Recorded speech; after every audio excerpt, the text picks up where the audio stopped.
The Bears kicked the Patriots' ass. Wow. We haven't beat the Patriots. I can't even remember the last time. It's only been once since the Super Bowl, strangely enough. And it looks like we started to build some momentum in that game. And I'm excited as hell for this upcoming Cowboys game because something about the Cowboys just doesn't scare me no matter how good or bad they are. No matter how good or bad the Bears are, it seems that I don't know, we seem to beat the Cowboys. You know, Josh McCown. Sorry to bring that name up again. Josh McCown played well. Trubisky played well against the Cowboys. I'm looking forward to getting into this. I hope you are too. Let's kick it off. Bears Country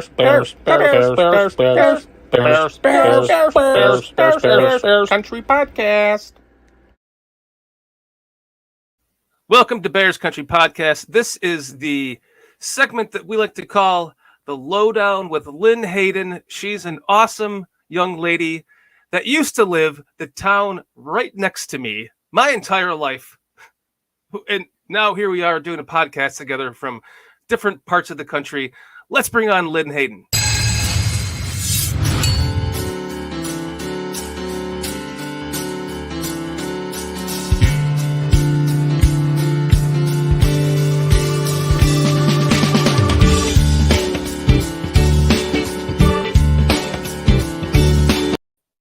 Lynn, it is so great to talk to you. Thank you for joining us on Bears Country Podcast again.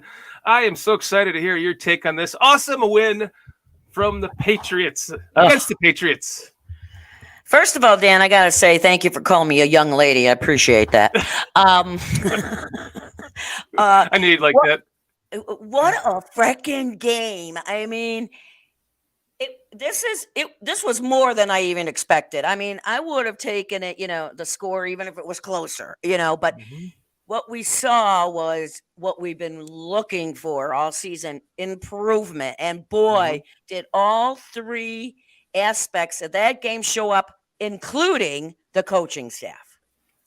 Every element, right?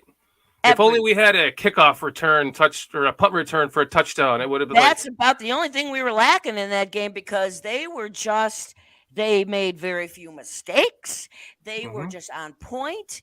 I mean, there is some negative, but like on my show on Monday or Tuesday, I really didn't talk about it because I'm like, we've been negative all year. So we had such a positive game. I mean, it was fun to be a Bears fan once again.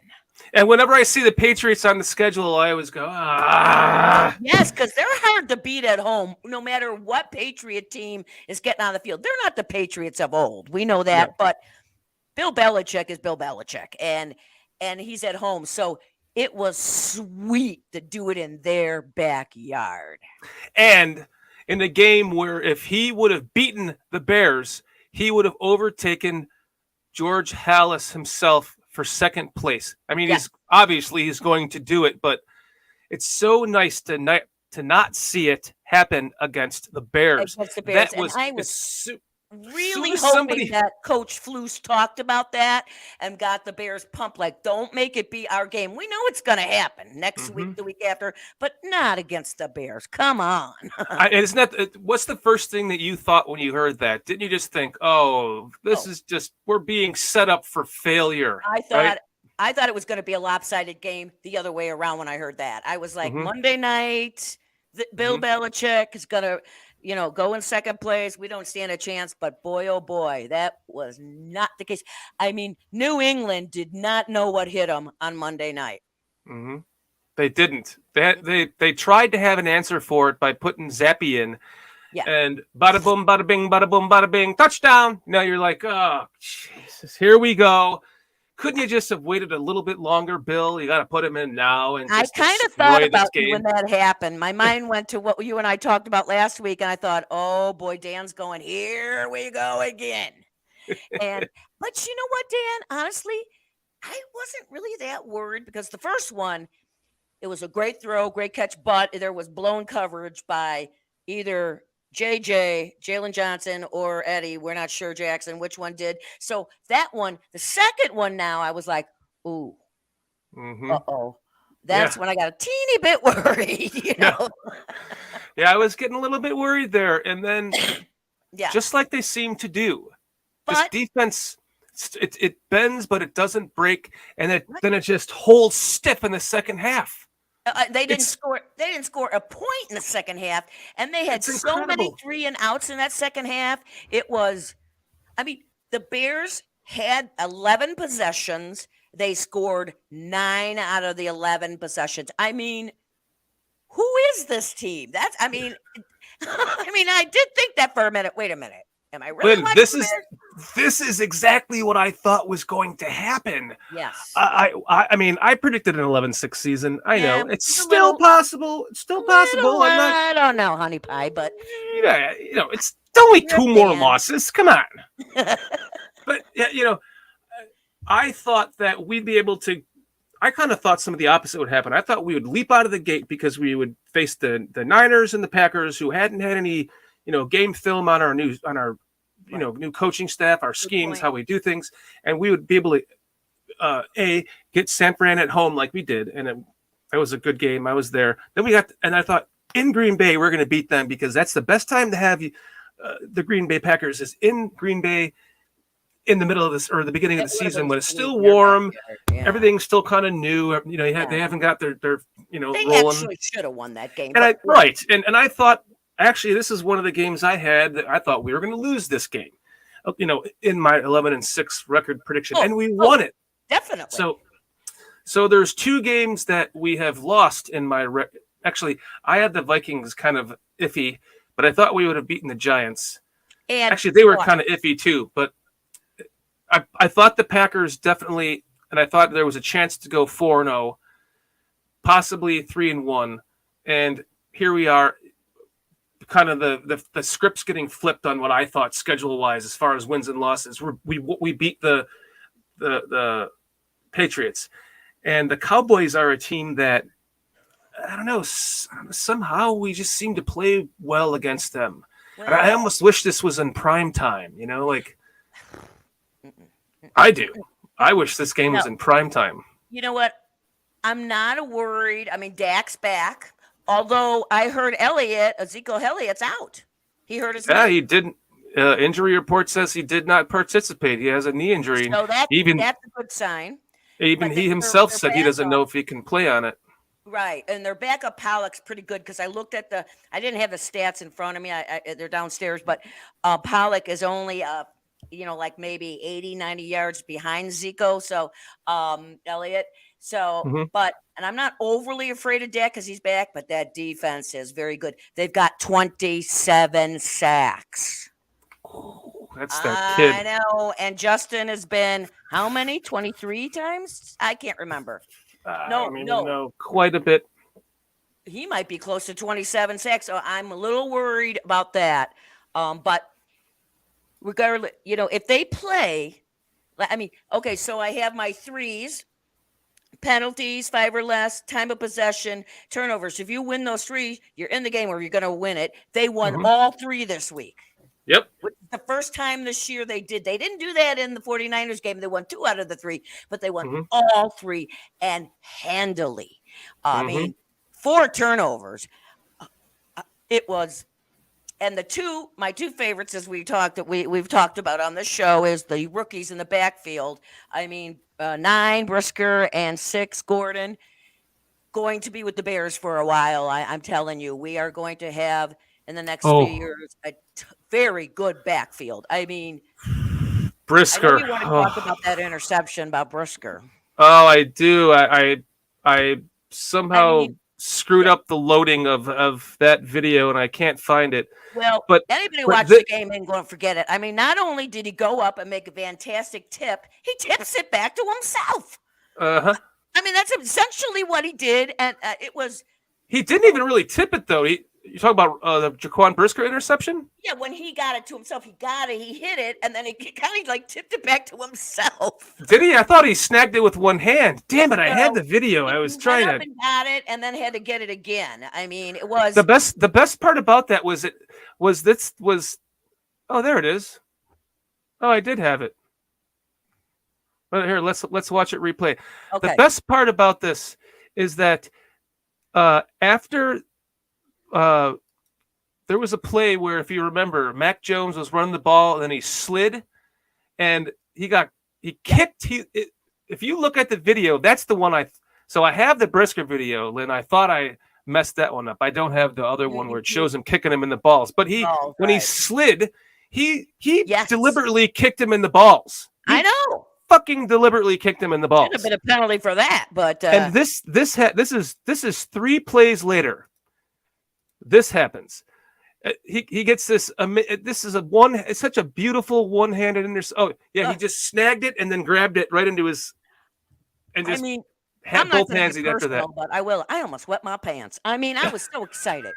I was just, and I did say to myself, "See, watch who you're kicking in the balls, young man, next time, because guess what?" And then Mac Jones out of the game. Mm-hmm. So, Fanouche. that was just so spectacular. I mean, and then Gordon's interception, he was watching Zappy's eyes the entire time. I mean, it was like he was throwing to him. It was, and he so gave him well played. He gave the receiver that little cushion to make it look like he was open, because he knew he had the recover speed to get there to intercept the ball. And you were so I mean, there was plenty of room there. It wasn't even close. And I thought to myself, my God, we've got them. We've got these guys. That's when you were like, fantastic. What great picks these guys were. So polls, I got to tell you, I know we got a long season to go, but right now, those two, everybody's going thumbs up. And it's going to make a huge difference if we can get them to get, I mean, it's going to just lift your defense, your offense. I mean, everyone was shitting on they were shitting on the Bears not drafting a wide receiver with one of those first 2 picks. But when I was looking at the board, and we're looking at, Gordon, and then technically Brisker should have been taken before Gordon, or at the time that Gordon was picked. So that they get Gordon first, and then they're still able to get Brisker after that. Brisker. I mean, they really did. I mean, when they drafted him, I was like, I'm not going to be able to tell who's going to be better by the time the season's over. They're going to be that good, Well, and here we are. We're like, I mean, those two, they're going to have rookie mistakes. It's a long season, so they're going to. But the fact that these two, out of all the rookies you see each week, they've made the improvements that we're looking for from all the other people, right? So, it was. I mean, the defense is just as exciting as the offense is starting to become. You know. And, well, we'll finish on the defense real quick, and then we'll get over to the offense, because I just wanted to give a shout out to 93 Justin Jones. Justin Jones. He was in the fumble, the fumble. He was involved in that fumble recovery it caused, and he was all over the field that night. I mean, I'm pretty sure that Roquan might have had more tackles, but if you really paid attention, 93 was around the plays almost all night long. This guy That's nice is to see. Yep. Bright spot. So the defense, just really played well. Really, they're the foundation of the team. They're what's holding this team together right now is the defense, and they're allowing the offense to learn and go through their bumps and bruises that it takes to learn within a new offensive scheme. It's going to take a little while. Because going into that game, New England ran an average of 130 yards per game. They were 10th in the league. We were 3rd at the time. And I thought, oh, good God. The Bears can't – at that point, they couldn't stop a toddler, rushing. But they only gave them 70 yards. I mean, they abandoned the run in the second half because the Bears weren't stopping them. We're stopping them. And I'm sure Belichick was probably like, Oh, did you see his press conference after the game? Classic. Well, just classic Belichick. But you know what? I will give him a lot of credit, and I heard this several times after the game. I didn't see it until the replay, but when him and Coach Flus went to shake hands, they hugged, and they said they've never seen him hug another coach and talk to him that long. Wow, no shit, because after a lot of losses, he just I was shocked when I heard that because you're right, and I saw it. Then they showed it because I had turned on the Bears radio back and after the game because I'm like, well, I want to listen to this show tonight. And they were showing it, and I was like, wow. And they said he never does that. So he had a lot of respect for the Bears and Coach Flus after that game. Mm-hmm. Absolutely. You could tell he did. He got out-coached, and he knew it. He did get out-coached. And Troy Aikman that night even said they did not see this train coming at all. And, I say – any team can be beaten on any given Sunday. I don't care what your record is. And there were several games on Sunday that proved it, and then Monday nights proved it too. So, ask Green Bay. And by the way, we have the same record as Green Bay. Thank you. Yes, we do. Yes, we do. But you know what pisses me off here? Look at these stats. Justin Fields, 13 of 21 for 179 yards. I know. Bailey Zapp, 14 of 22 for 185. He's like, fuck you, second year, 11th pick in the draft. I'm still going to up you by one. Well, who cares? Because just a little bit more. But his rating is less. Yards, but they didn't mean anything because at the end they were just throwing to throw. I'm to try to do something. So yeah, that's true. Yep, they were forced into the passing position. Yeah. Yeah, like I said, they abandoned the run in the second half. They had no choice, But look at and the beautiful thing is that look at all the receivers Justin used in that game. Mm-hmm. I love it. He really spread it around, and that's only going to be to his advantage. Now, Harry only got one, but they did try a few times, but first game back, so we're going to give him the benefit of the doubt. But if he can start spreading it around, start getting confidence with himself and the receivers each week, like we said, right? Because Harry would have been really useful on the goal line there against the Commanders the game before, right? Shit. Exactly. But I swear, because there was a couple things when they were down on the goal line at one point, they were like on the 2 or 3, they took Herbert out and put Montgomery in, and I was like, hey, did he listen to my show? Because that's exactly what I was talking about. And here's another impressive stat, though. It's crazy that Justin Fields had 14 carries for 82 yards and a touchdown. Yeah. He's our best running back of the game. But he's kind of reminds me of, I shouldn't say reminds me of, but he's becoming the modern day Walter Payton for us, right? He's like doing it all. Yeah. Walter Payton would throw, he would punt, whatever the fuck it took to win a game. And you're seeing this kid do it. Exactly. That's how special he is. Yep. But then look at the carries between Montgomery and Herbert, 15 to 12, and then they both had 62 yards. I know. At that point, they're just teetering and tottering on their average yards per carry, We had a total of 283 yards in that game. And if you can we're now number 1 in the run this week, ranked. And if we can keep that running game going, let me finish my thought here, it's going to help all aspects of that team. So, you keep that duo. Please do not do anything with David Montgomery and Herbert. Keep them. It is a huge benefit right now.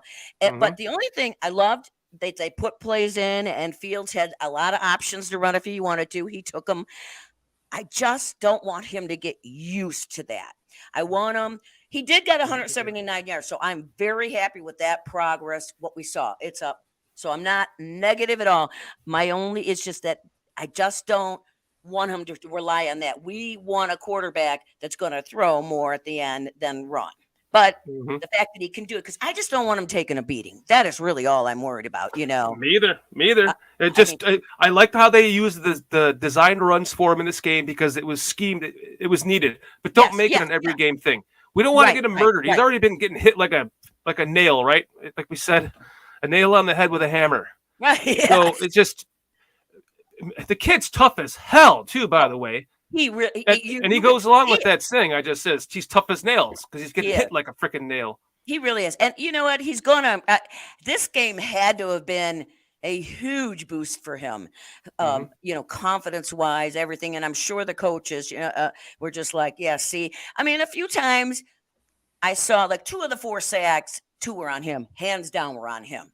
But he made up for it, but he'll learn from those because he's starting to get rid of that ball a little faster. Yep. Of course. He's progressing with the offense and he's getting the timing down. Yes, and by the way, do you see we've never done live before, so I'm scrolling up what people are saying in chat. And do you see what's going on? Derek Carter says, "I love her." Oh. Derek, go check her out. She has her own podcast on YouTube called Let's Talk Chicago Bears. You bet, baby. Absolutely. Shoot, what was I gonna say? Dang it! Well, you complimented me. I got a little blush, and now I can't. You were talking about. I got thrown off too. It wasn't about the offense. I know that. The offensive line. So I was so happy in the beginning of the game when I saw Lucas Patrick at center. Mustaford was out, and then that other guy. Shucks, I meant to remember. Chauffeur, what's his name? Michael Schofield. Schofield was in. Okay. And the first couple passes, the line actually just did the perfect thing where they went around him. And I thought, oh my God, it's happening. We have an offensive line. And then what happens? He gets injured. This guy, we signed him this year. And I'm sorry, I'm not pleased at all by this. No, I'm not either. So I don't think. But considering the line held up for the most part, they got 4 sacks. So I'm going to say 2 because 2 were on Justin. So really, there were only 2, I believe, on them. They did hold up, but oh my God, it broke my heart. I thought, oh God, we're finally getting it going. And then he goes out again. I'm like, oh my God. I know. It's like, oh, we're back to Mustafart. I mean, but look at this though. This is a good sign though. We talked last week about how Justin was hit 12 times and sacked 5, so it was like a total of basically 17 sacks. Yes. And you look at this game, and he was only hit a total of 4 times. Yes. With 4 sacks. So we're cutting that number in half at least. It's 4 sacks instead of 5. I wish it would be none. Yes. But if at least it's not another 12 hits on top of that. Right. And if each week it gets better because he can work on like those 2 sacks that he got himself, he can work on throwing that ball out of bounds so he's not taking those sacks because he's just hurting himself. I mean, I didn't like it. Like, oh my God, at the end of the first quarter, I don't know if you remember, there was about a minute and 30 something and change left, right? We're down by we're getting close to the goal line. And I got more gray hair on that sequence. I swear to God, I was so mad at him because I take notes. So I'll write things and I'll write good, bad, good. Yeah. So it started out good. And then he gets the 1 sack and then. Oops. Yeah. Oops. I'm sorry. I'm sorry. He gets the 1 sack. I was just trying to add that because I wanted to show something. And then he fumbles. Then we get back to first down again. Then he takes the snap. He fumbles the snap, runs back 25 yards. It's 2nd and 25. I'm like, you're killing me, man. Instead of throwing the ball out of bounds. Exactly. Now, there's the case he should have thrown out of bounds. So, because you want to stay within field goal range at least. Right. So, and he was right there, like fumbling around, and going, "What should I do?"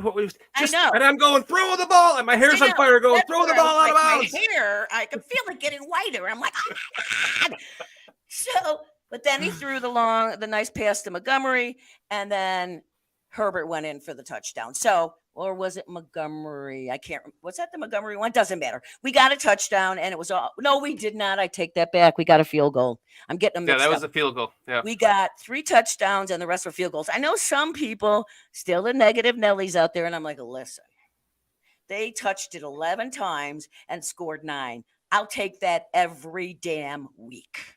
I'll take a 3-0 win and be 17-0. I don't give a shit. I don't either.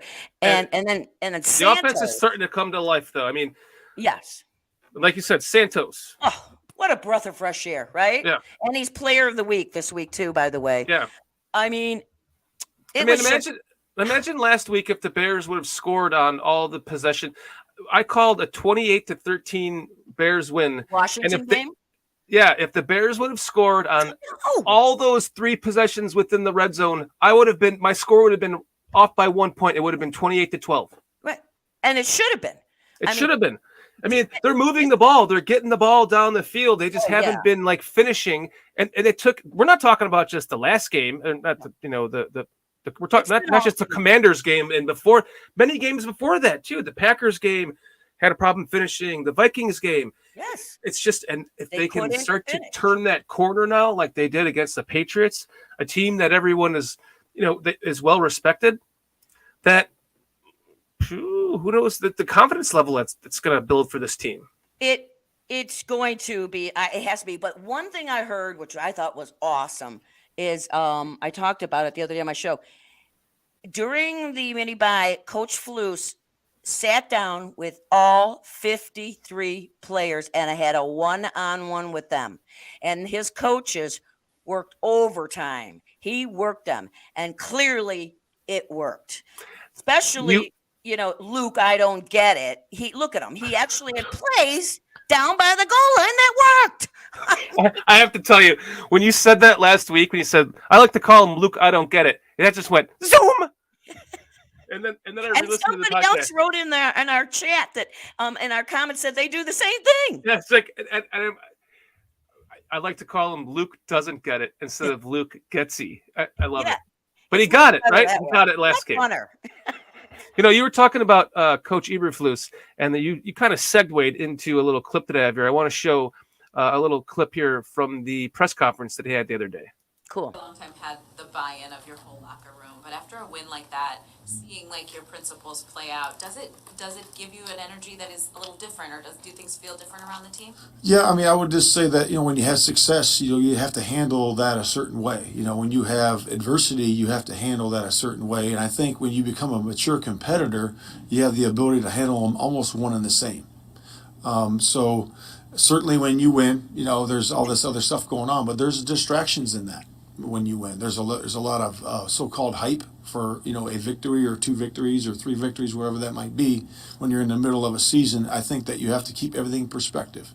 Look at the performance for what it is, okay, and how can I improve? If you lose by 5 or win by 19, whatever that is, it is what it is. It's over now. So now you got to go ahead. How can I improve today in practice with my coach inside the scheme and make sure I'm doing things the right way for the guy next to me? And I think that you have to look at both of those things the same, because the performance is over now.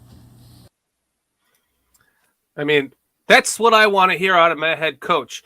You have to win or lose, move on.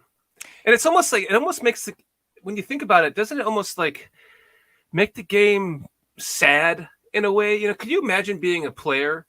And it's like you can't even, even as a fan, that you win the Super Bowl and you're like all elated, and then here you are starting all over again the next year, and you're like, then you don't even make the playoffs, and you're like, well, this sucks. Can you imagine as a player having to suffer a terrible defeat, and like you go home and you're getting plastered, you're getting murdered all over Twitter and every all the social media, and then the next week you come out and you win by 30 points and you're like back up, but all the while in between, you can't focus on that any more than to move on to the next thing. Get rid of that memory, Well, that's why the 24-hour rule. 24 hours from the game ends to the next day, you can either be sad or happy, and then you got to move on. And so, they got to put that behind them.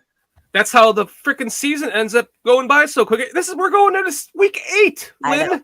I know. How does that happen? I don't know, man. It is almost November. I can't even believe it. Can't. But I know we pine for this season for months, and then here we are. It's I said this before. Half over now almost. Well, and we're enjoying it regardless of. For the most part, we're enjoying it, even though we're 3-4. But you know what? Again, if we see, we have to see more improvement. We're not there yet, people. So everybody's got to settle down a little bit. And yes, now this is the thing. You brought up our schedule. So we've got the Bears and the Cowboys and the Dolphins, 2 tough games. Tula for the Dolphins he is playing lights out. I watched him on Sunday. That guy can fucking play. And then we've got 2 winnable games after those 2 games, the Lions and the Falcons. Lions are going to give us a tough game, but those are winnable. And then the Jets are winnable. And then the one I want to win so bad I don't care what we do the rest of the season, but December 4th, let's beat the Packers at home. Let's show them who's back. The That's tide is turning, my friend. And guess what? Green Bay is playing Buffalo on Sunday. No, they're playing Buffalo tonight, aren't they? No, Sunday. No. Oh, son of a bitch! I thought it was Sunday tonight. night, sweetie, and it's in Buffalo. So go Buffalo, and I love it. I mean, I was getting my popcorn ready and everything. oh no, I thought it was tonight. No. What a bummer. Yeah, they wouldn't give Prime Amazon a game like that. They're not ready for that. I hate the Amazon thing, anyways. But yeah. So a record, I mean, we're certainly not going to go to the playoffs. We all know that. But wait a second. Wait. We're 3-4. Well, okay. If we beat the Cowboys, we're 4-4. If we beat the Dolphins, we're 5-4. If we beat the Lions, 6-4. Falcons, 7-4. Now we're talking a whole different thing. We could easily be 8-4 against the Jets and 9-4 against the Packers, and then go 9-5 with the Eagles. 9-6 with the Dolphins. Oh, look, 9-7, or 10-6, 11-6. Look, there it is, right there, Lynn. Sorry, guys. I know Dan is just a little excited. He's a believer. I get it. So just don't be calling him those names out there. He can't help himself. I can't help it. I'm the eternal optimist. It's right there. I'm a lot older now, so I used to be. I get that, but no, it's. Well, by the time they get to the Eagles, unless something terrible happens to the Eagles or Buffalo, those two could be facing each other in the Super Bowl. Quite honestly, because they're both. Or it could be the Bears and the Bills. Well. Because no, I really would love to see the Bills win this year, because you got to feel sorry for a team that lost Super Bowl 4 years in a row. I mean, you just do. Now, everybody's probably too young to remember that. I am not. And but we'll see. You know what? You never know. You never know what's going to happen. Again, look what happened Monday night, any given day. But it's like I said from day one, I want to see improvement, and we weren't for a few games there, and that's where I was getting, like most people, very, very discouraged. But we saw vast improvement. So it's got to continue, though. Whether we win or lose on Sunday, we have got to be in that game, and you've got to continue. Justin's progress has to keep going. The defense, the defensive line has got the gel. Maybe they're starting to gel. There's going to be new guys in there, because we haven't talked about the trade. Oh, yeah, we haven't talked about that yet. As everybody should know by now, Quinn is gone. Not a big shock. We got a fourth round pick for the Eagles. Very fair. Which now he's going to come and have his revenge game against us, right? Hey, the Bears did him a damn favor. That's all I'm going to say. Going to a winning team, right? They're 6-0. I was watching him in the game on Monday night, because, there was those rumors before the game, and all of a sudden he was showing up and he was in every play. I'm like, oh, he's trying out. But then by the second half, you didn't hear his name anymore. He's just so. Hey, he hasn't done shit all year for us. Hell of a guy last year, but I'm happy to get the 4th round pick for him. Me too. I think it was a great move. Now we're done. Don't be giving anybody valuable away after this. You got rid of his salary, and you got a draft pick. Cool. And you just got a new subscriber. Uh-oh. I am one away from 300. Oh, come on. Who's in chat? Let's get over somebody else got to give me my 300, man. That's all I've been waiting for. I'm 7 away from 400. Come on, let's make it happen. Come on. Give this old lady a break. Help the old lady out. She doesn't have much time left. Yes. But yeah, but the defense, there's going to be different guys in there, and I like it, because let's see what the next man up has. We're starting to hearing guys that we're like, and I'm liking this, so that's what we're doing. The Bears are doing next year. Everyone was real mad that they didn't do a lot in the offseason, this and that. He was waiting to see what he had. And then now I believe, yes, we're going to draft good. And I think we're going to spend in the free agency what we can't get in the draft. I have a question for you.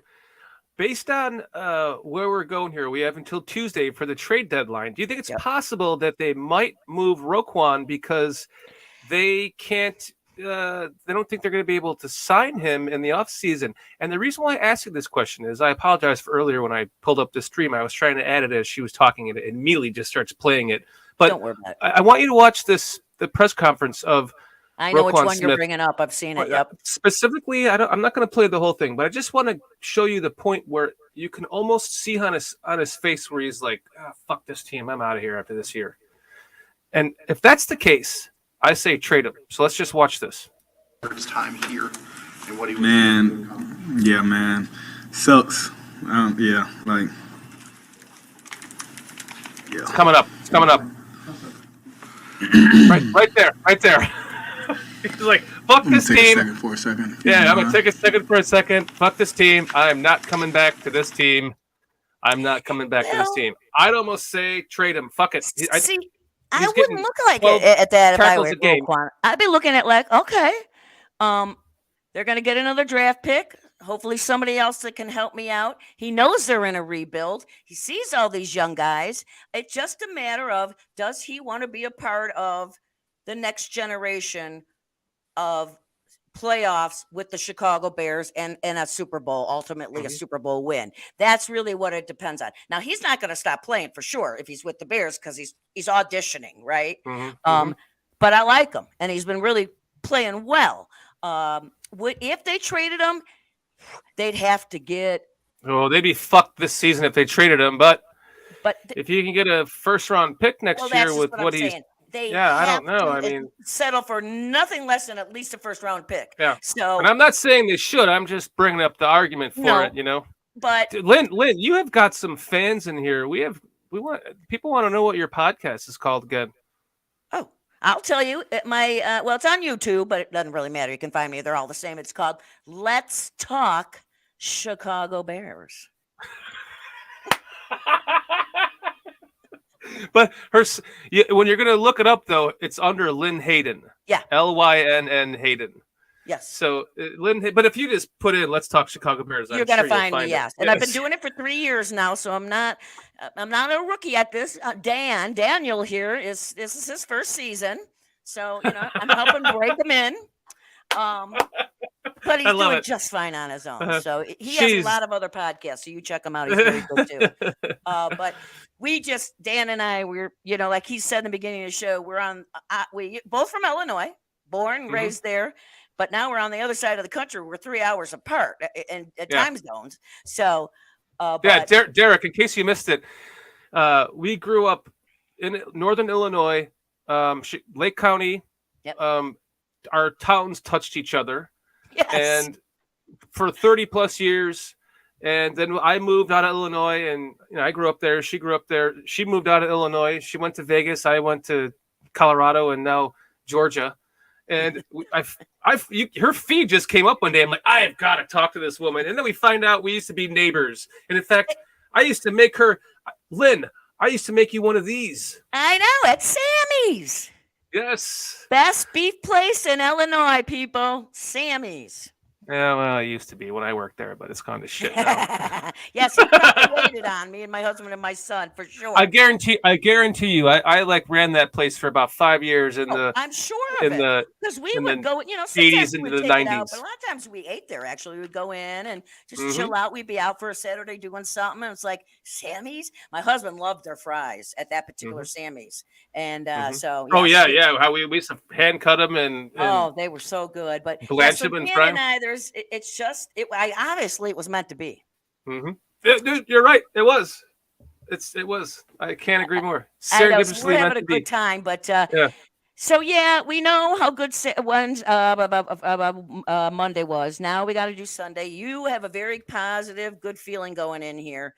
I'm worried about the defense of Dallas, and but again, if they win, I'd be over the moon. If they lose, I don't. If it's a good played game and they just come up short, I can live with it because I want to see. But we got to see Justin continue. He's still got to grow, but headed in the right direction, hands down, no doubt about it. Right.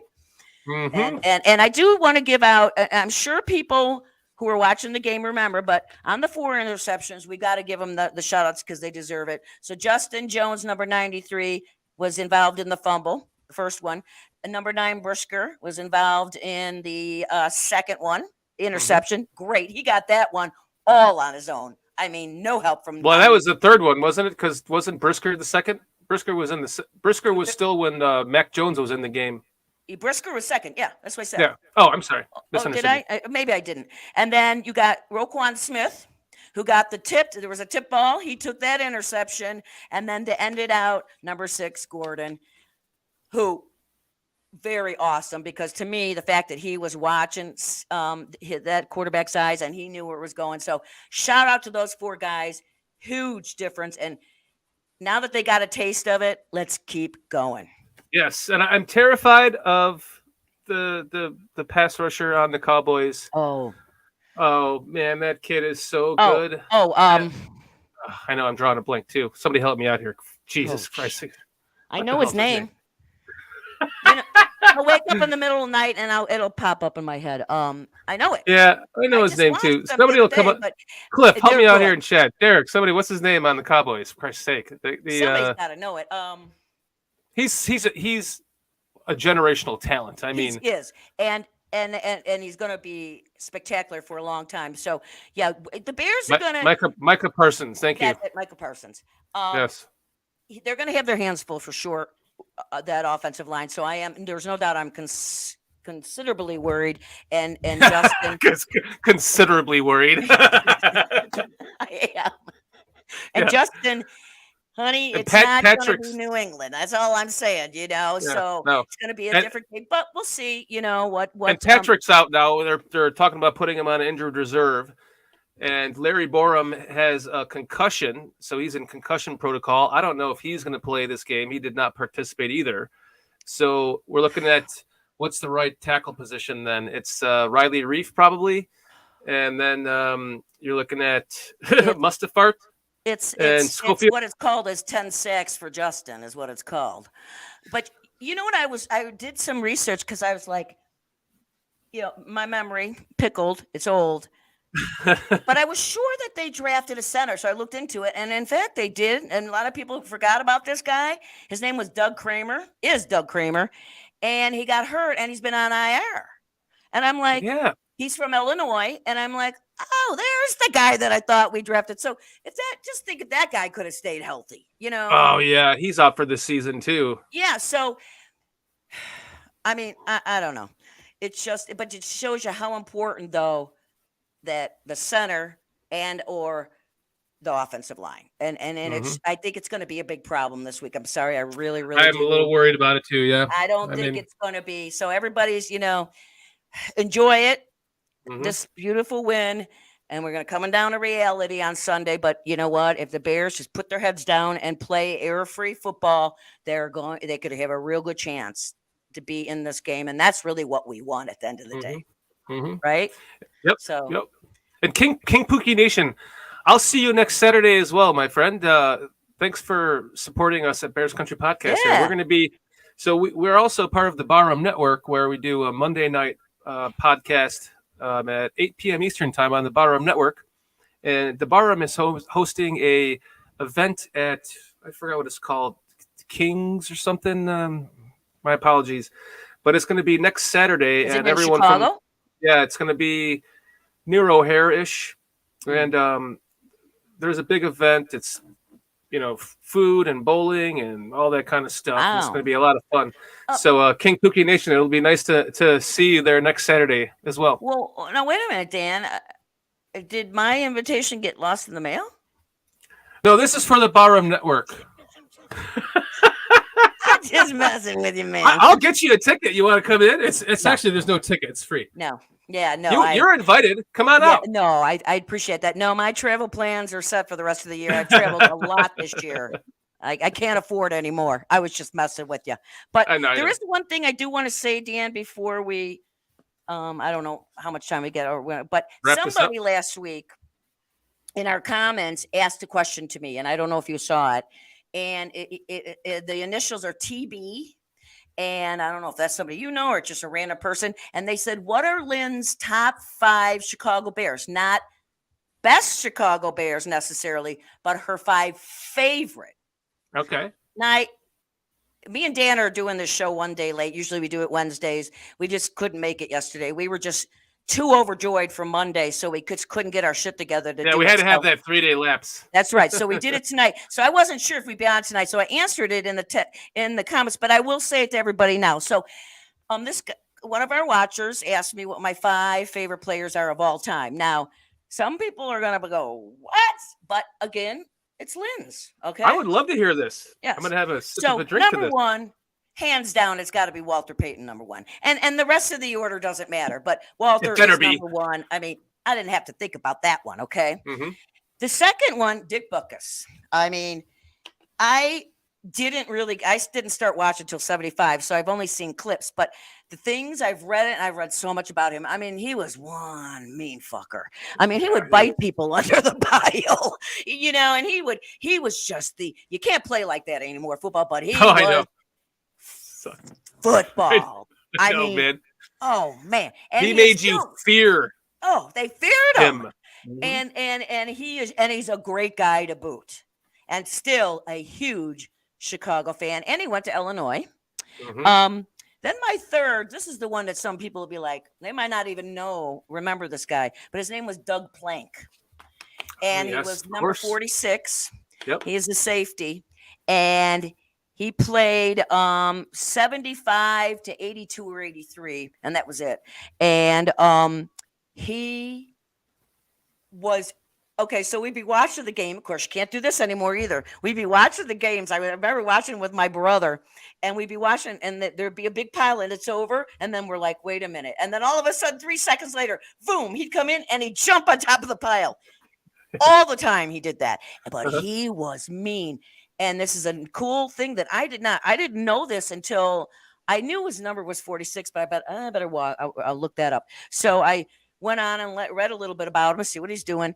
I didn't realize this though, that now Buddy Ryan was our defensive coordinator in the 80s. And if you're a Bears and or football fan, he developed the 46 defense, which is still very, very popular today. That man did that. And he ended up naming it 46 after this player, Doug Planck.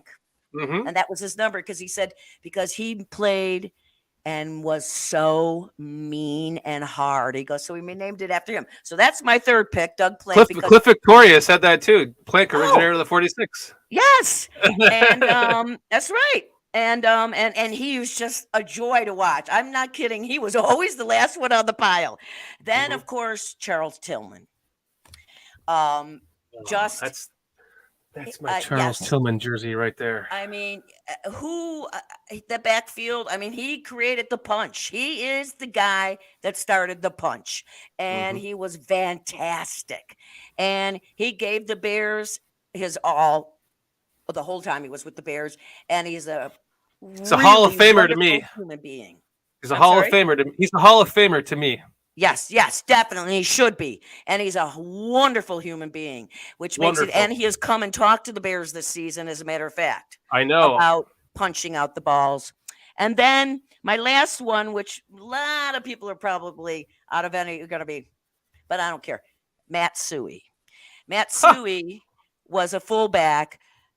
He 10 years with the Bears, never went anywhere else. And him and Walter Payton, and he said it before, he could have gotten a lot of those yards without him, because back in the day, they used fullbacks. They don't do that anymore. Right. So they would be in the backfield standing right next to each other, and Suey would run up. He'd be an extra block, open it up, and off Walter would go. Yep. And they were a 1-2 punch, and Suey just was the second man, and he knew it, but he let Walter have it. And excellent piece player to that chess game.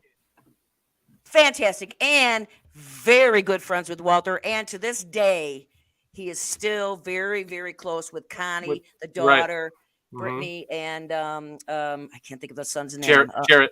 Thank you, Jarrett. They're very close. He has stayed very close with him. He promised Walter when he was dying that he would. There are two people. I reached out to Charles Tillman on Twitter and Jared Payton on Twitter to see if he would join us on Bears Country Podcast. But of course, I'm a nobody. So there, maybe one day. When we get famous, maybe they will. And then you know what we'll say? Well, we'll see if we can squeeze you in. I don't know. I'm sorry, Charles. Did you say this week? I'm sorry. I have Mike Ditka coming on. So next week, you got to do your 5 faves, okay? Okay, I'll give you my 5 faves next week because I need more than 20 seconds to think about that. Yeah, me too. And, you know, and a lot of people are probably like, God, nobody from the 85 Bears. I wanted to say the 85 Bears defense. I mean, I love every single one of them, but that's really not fair because he said player. So, but that would be my 6th, okay? Every defensive player on the 85 Bears defense. So, but those are my faves. So, you know, watching every game is just what people thought. I wasn't going to name the Urlachers and, I mean, I liked them, but these guys to me made an impact on me and how I watched the game.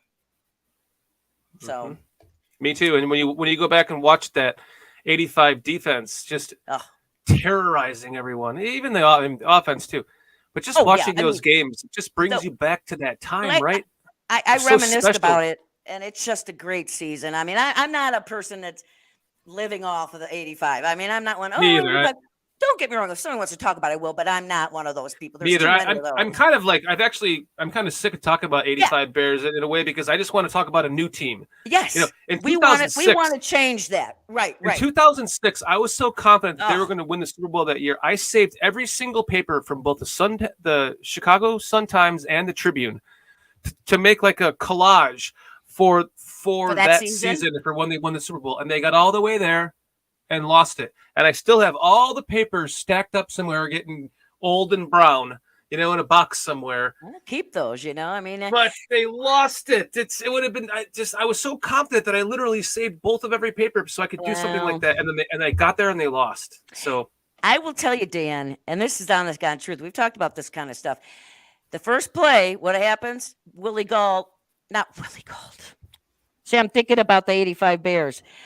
Devin Hester. Devin Hester runs back the kickoff for a touchdown, and I looked at my one friend. I had some people over, and I said, "We're gonna fucking lose this game." I swear on my husband's grave, I said that, and they're like, "What? Why would you say that? They just scored a touchdown." I said, "You're the only person in the entire country that thought that." I've never heard anyone say that before.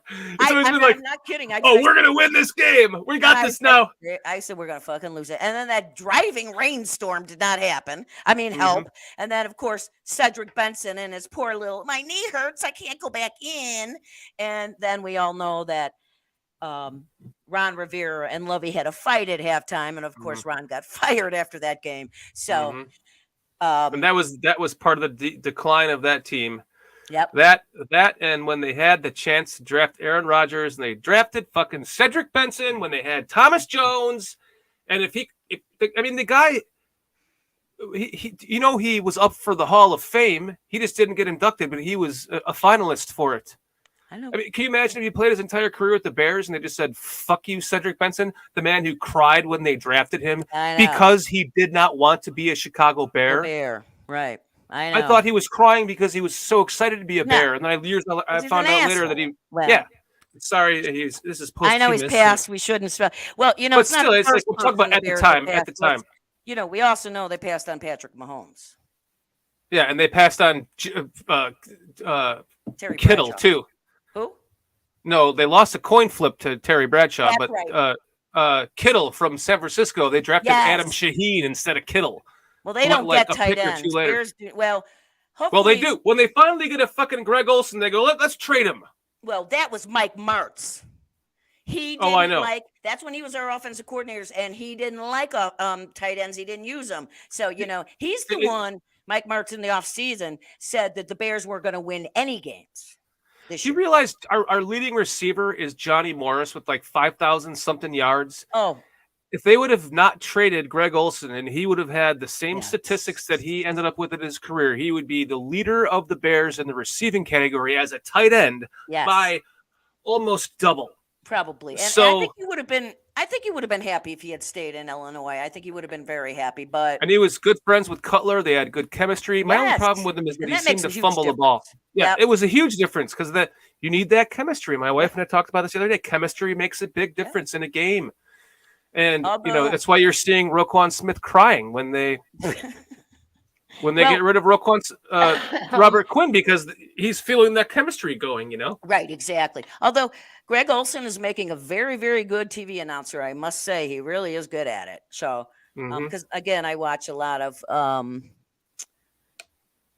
Is that you or somebody writing that? Was that you? No, these are people in chat. That's Cliff Victoria okay, saying that the Bears should have taken Aaron Rodgers instead of we 7 know Christmas. that. But sometimes I say to myself, would Aaron Rodgers be that good with the Bears? You wonder, would Mahomes be that good with the Bears? You wonder about that. It is a lot of everything. Talent, of course, but chemistry, coaching, chemistry, and the coaches, and everything falls into place. Right. And it never does seem to do that with Bears teams. That's why everybody is so excited. This is why everybody is so Justin Fields, I don't know if he's ever gone. It would probably be a good thing for him to go back and really read about the Bears and the history and the fans, because to see how we are craving a quarterback.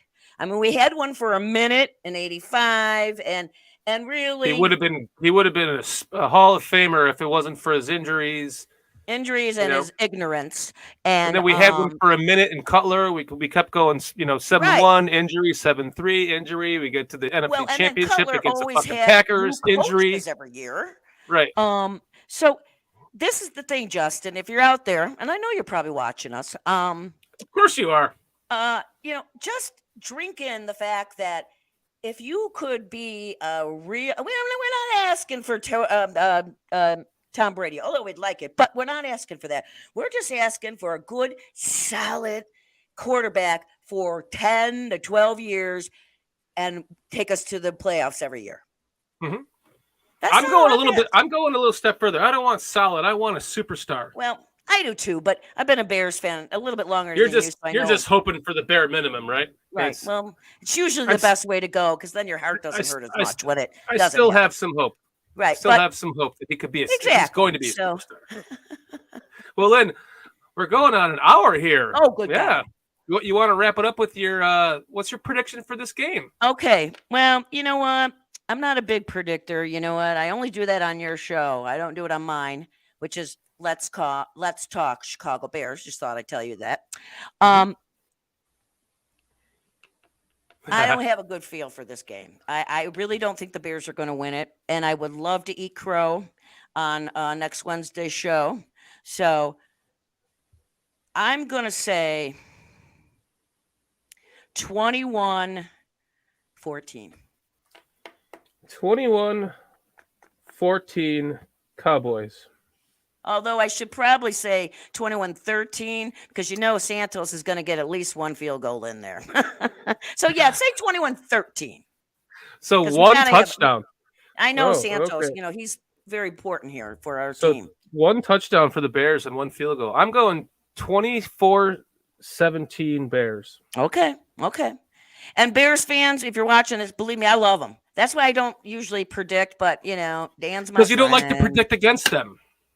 Well, I can't help it. I just don't feel good. I feel like their defensive line is going to chew up our offensive line. I really think so. That's my biggest concern. Yeah. Nothing really else is worrying me except for that. So if we can, if they can get 4 turnovers again, the Bears, we could have a damn good chance of winning this game. So, and that is a noon game. So yes, it's a 1:00 game for me anyway. Yeah. 10 a.m. Yeah, mine's What's 10 that a.m. like? That's weird, huh? It is very. The only good thing about living here now, although I don't work anymore, is like the Sunday night and Monday night games. I used to have terrible problems going to sleep afterwards because you're all jacked up, and especially if the Bears play, you can't sleep. And then I'd be beat at work on Tuesday. Well, it doesn't happen here because they're over by 8:15. So kind of nice. That's nice, yeah. Which I saw you, by the way, before we end this. You were so hyped up on Monday night. What was it, 11:30, and you did a show? It was 1:30 my time. Oh, I was you having are Bears. crazy. I saw that and I was- thought, that man is nuts. I was having Bears insomnia. That's usually what happens when they're on late and they do an exciting game. You can't sleep. Well, Yeah, because you're trying to absorb everything that you possibly can to get all the the excitement in. Like that was such an exciting win, and exactly. Well, my wife was in bed, and I'm just sitting here like, okay, I got to talk to somebody it just made right me now. laugh. I didn't know it was that late. I mean, I thought it was 11:30. I didn't know it was 1:30 because I was like, what Yeah, you're is in your own time doing? zone. And there was one guy in chat. He's actually in chat with us tonight. It's let's see, it's Mr. Carter, Derek Carter. I want to thank you, Derek, for being the one guy in chat with me on Sunday night Monday morning at 1:30 a.m. when I was having my Bears insomnia. And I started off like talking like a vampire. Did you get that? Yes, I watched. Welcome to Bears It was Country like Podcast. 16 minutes long. I watched most of it, and I was just like, Dan. It made me laugh. So, but I'm glad I did. Show, so I had a lot of fun with you, Lynn. This is always a blast. I look forward to it. I love you too, my friend. Next week we can talk about a victory because I would love to eat some crow. No problem. Yeah, in fact, you better go to like the dollar store or something like that. See if you can get one of those plastic fake crows just so you can sit there and gnaw on it. Hey, I would do it in a minute. Are you kidding? I had to sing the Bear Down Chicago Bears song on Tuesday because I said if they win, I would do it, even though that's a god-awful song. It's from 1941. It definitely needs to be updated. It doesn't even make any sense, quite honestly. It's the hardest song to sing, I swear to God. But I sang it. Good. And you remember, you have it memorized? Hell no. Even when I would go to games, you sing some of it and then you kind of just go, well, like everybody else. You like listen to everybody else go, the victory. I mean, it's a stupid ass song. We need a new. I'm going to have to write George Hallis up a new letter and just give him a call. You have his phone number. I know. It's just like, George, could you get commission somebody to write a really good song now? Come on, man. This woman's actually friends with George Hallis. It's not a joke. I am. There's 3 letters right there. If you can see them behind me, handwritten from George to me. And so we're tight. Well, then you exchange numbers. And phone numbers. He called me. I called him. He gave me his phone number. I called him. And then they even called me the week of the Raiders Bears game last year and asked me if I needed tickets. Which can you believe that, guys? I know. That's pretty freaking cool, man. It is cool. So but Well, Lynn, I'm Lynn. We'll have to, get some tickets for me from George and go meet him at the stadium. Well, you know what? In next year's Super Bowl's here in Vegas. So if the Bears can get their shit together, ooh, you could be hanging out with him in the press box. You never know. Uh-oh. Just saying. That sounds. Hey, I'm glad I know. I'm glad I know you. Go to the Super Bowl, and he's here. You're coming with me in the press box, okay? Okay, that's a deal. That's a date. You, your wife, you and me and my son. I'm sure we can. I'll just say Dan's got to bring his wife, and I've got to bring my son. So yeah, you have to just tell George. I'm sorry, we need four press passes. Yes, and then you can tell him. Then you can tell him that I still have one. Right, I will. From 1995. That's right. Yeah. And if they go to the Super Bowl and they're here, I'm gonna make it happen. That's all I'm saying. Oh, that'd be amazing. I may be short, but I'm mighty. So look out. Well, Lynn, tell everyone about your podcast one more time before we sign off here. Yes, thank you, Dan. You're a sweetheart. I do shows on Mondays and Fridays or Tuesdays and Fridays whenever the Bears play. I always do an after and before show, and it's called Let's Talk Chicago Bears. And my name is Lynn Hayden, Hayden. Check me out. I'm fun, just like today. I'm not, Dan and I are just fun. We're not here to break down every damn play. We're here to just give facts, talk Bears, and talk Bears. So and check, you got to go check her on her own page because when she's just rambling on her own, you're a lot of fun. You don't even need me. No, I don't know about that. It is fun talking to you, though. Thank you. Well, we appreciate everyone here tonight. Yes. This is our first live broadcast, so we appreciate everyone hanging out with us here in chat tonight. We will see you soon. Bears Country Podcast is going to be broadcasting live on Monday night from our own channel at 8 p.m. Eastern Time, as well as from the Barroom Network at 8 p.m. Eastern Time as well. Plus, we have a lot more stuff coming up on this channel, as well as another Lowdown with Lynn Hayden. Next Wednesday. next Wednesday. And make sure you check out her channel. Like and subscribe to both. We love everyone out there. Thank you so much for your support. Without you, neither of us can make this happen. That's right. So ready? I know. 1, 2, 3. Bears! Bears!